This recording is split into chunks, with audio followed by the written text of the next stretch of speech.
Bonjour à tous, quelques commentaires de correction sur le devoir surveillé qui porte le numéro 4, en particulier sur le problème de suite pour commencer. Ce problème qui a été très peu abordé en profondeur et à mon avis pour de mauvaises raisons.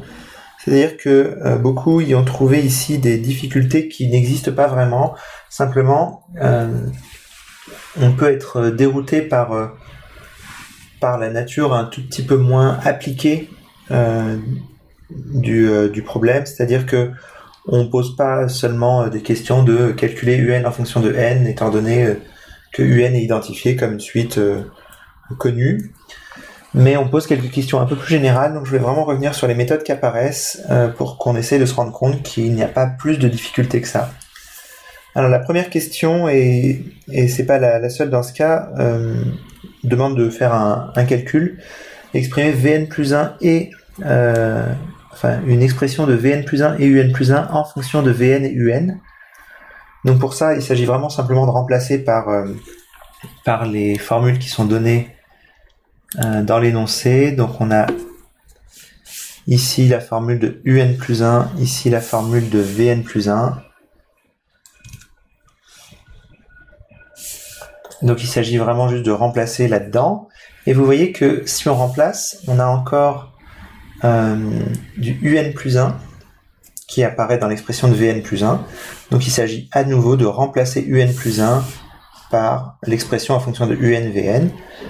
On simplifie tout et on espère voir une factorisation possible. Et pour les détails de calcul, je vous renvoie au corrigé qui est en ligne.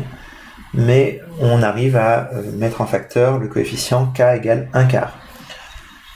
Donc ça nécessite vraiment juste de, au niveau méthode, partir du côté gauche de l'égalité. C'est le côté qui est le plus facile à transformer. On part du côté gauche et on remplace avec comme objectif d'arriver au côté droit. C'est-à-dire que quand il reste du Un plus 1, on le remplace à nouveau par quelque chose qui parle de Un et Vn. Une petite précision au niveau de la rédaction de la réponse. On vous dit de déterminer un cas qui vérifie ceci. Donc, une réponse de la forme donc k égale 1 quart. C'est pas exactement correct. L'énoncé ne vous a pas défini une variable k vérifiant une certaine condition et on vous a pas demandé de trouver k. On vous a demandé de trouver une constante qui vérifie une certaine équation. Donc ça veut dire que une réponse correcte, c'est quelque chose de la forme avec k égale 1 quart, on a bien l'égalité demandée. Ou alors tout simplement, on a pour tout n, Vn plus 1 moins Un plus 1 égale 1 quart de Vn moins Un. À noter que ce qu'on veut démontrer commence par pour tout n, donc on peut vraiment favorablement commencer sa rédaction par soit n appartenant à grand N, puis ensuite on exprime Vn plus 1 moins Un plus 1 et on fait apparaître ce qui nous intéresse. Alors ensuite, pour montrer par récurrence que Vn est strictement plus grand que Un, j'ai vu pour la partie hérédité de cette démonstration des choses relativement compliquées. Notamment, on suppose que Vn est plus grand que Un, et puis on essaye de passer à Vn plus 1 et Un plus 1. Et donc j'ai vu des gens faire apparaître les expressions qui sont données là, de Un plus 1 et Vn plus 1 en fonction de Un et Vn, mais c'était pas si facile que ça. J'ai trop rarement vu l'utilisation de la question précédente. La question précédente, le k étant égal à 1 quart strictement positif, c'est clair que si Vn moins Un est positif, alors Vn plus 1 moins Un plus 1 le sera également, et ça va suffire à faire marcher l'hérédité. Donc, pensez toujours, quand vous finissez une question, pensez déjà qu'elle peut servir dans la question d'après, et surtout essayez d'intégrer ce que ça vous donne, afin de penser à l'utiliser quand ça peut se présenter. Quand on finit la question 1, il faut vraiment se dire que maintenant, on a un moyen de passer du rang n au rang n plus 1, non pas seulement pour Un et Vn, comme l'énoncé nous le donnait au début, mais maintenant aussi pour la quantité Vn plus 1 moins Un plus 1, en fonction de Vn moins Un.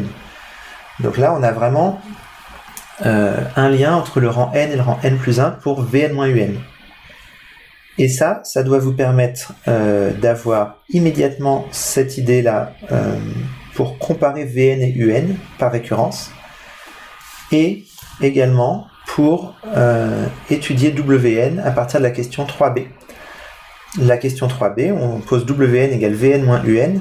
Si vous avez bien interprété la question 1 au moment où vous l'avez réalisée, ou au moment où, même si on l'a pas réussi, au moment où on admet le résultat, il va suffire pour faire toute la suite du problème de savoir qu'on a un quart entre 0 et 1. Savoir que c'est égal à un quart, c'est pas déterminant. En tout cas, ça n'empêchera pas de faire le calcul, de connaître la limite, etc. Donc là, au moment où on lit dans la question 3b, on pose Wn égale Vn moins Un, il faut vraiment penser que ce que nous a donné la question 1a, c'est une relation de récurrence là-dessus. À savoir Wn plus 1 égale k fois Wn. Voilà, et ça c'est vraiment important d'y penser au moment où vous réalisez la question 1. Pour la question 3a dont j'ai pas parlé encore, eh bien, le sens de variation de Un et Vn, là il n'y a pas énormément de mystère. Une méthode qui marche très bien dans beaucoup de cas, c'est d'essayer d'exprimer Un plus 1 moins Un, Vn plus 1 moins Vn. Donc là, c'est l'idée qu'il faut adopter. On se sert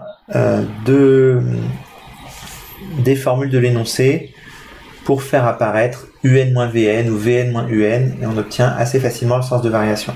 Je détaille pas les calculs, à nouveau le corrigé est là pour ça, mais bien sûr, la méthode la plus courante pour le sens de variation, c'est d'exprimer Un plus 1 moins Un, Vn plus 1 moins Vn, et il faut essayer ça avant tout. Si jamais ça fonctionne pas, ou si c'est clair qu'on n'a pas de manière d'exprimer par exemple Un plus 1 ou Vn plus 1, on peut commencer à réfléchir à autre chose, mais quand même le plus courant, c'est d'essayer de se ramener à cette méthode-là.